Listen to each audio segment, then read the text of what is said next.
znam kak se zovem, opet pijan sam ko smeće. Usto se iz malog jarka nekom zrigo se u cvijeće.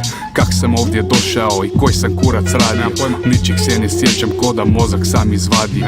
Nemam pojma di sam, ko je dan i koliko sati, jedino o čemu mislim je kak doma ću se vratiti. Osmice po cesti jer sam izvan ravnoteže, valjda nikad u životu hodat nije bilo teže. U tramvaju je užas, a u glavi mi je strava, oko mene nikog živog nema, smrdim kao krava. Došao do stanice na Glavački, van izlazim kao prase sam u štali, pa po blatu opet gazim. Ne da mi se tražit ključ od stana i od zgrade, idem probat, zvoni susjedi, opet jebat će mi mater. Rekao opalim te golim i otvaraj mi ta vrata, droljo neću ti ponovit. Ušao sam unutra, na stepenice se sjebo, onda pao sam na glavu, skoro odletio u nebo. Napokon u stanu, hoću smotat zelenjavo, ali nemam s čim posolit, opet padam u bananu. Roknut ću čistaka pa nek mi bude zemlja laka, pa ću opet ispod stola ne vidjet ništa osim mraka. Uvlačim taj dim, a na oči idu suze, odmah tripam neku plažu, a kraj mene fine guze. Nadimljen sam ko šunka, iza sve me boli kurac, nisam karo desetljeće, a u glavi porno glumac.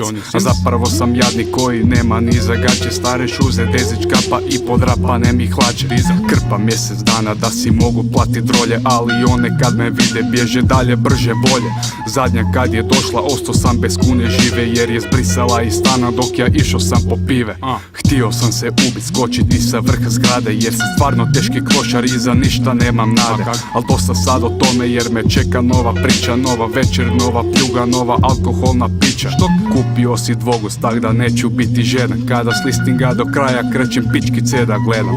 U obližnjem sam klubu gdje svi pogledi su grdi, u kutku solo pijem pivu i ko đubre zadnje smrdim. Haltam neke pice, da li možda su za piće, ak ne platim Jack i kolu noćas neću vidjet pičke. A ja ni za cigare ne znam kak ću platit pivu, umjesto mlade zgodne pičke ja dobio sam šljivu.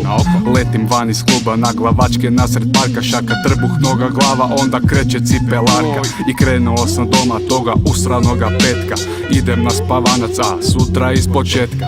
Opet iz početka sve idemo.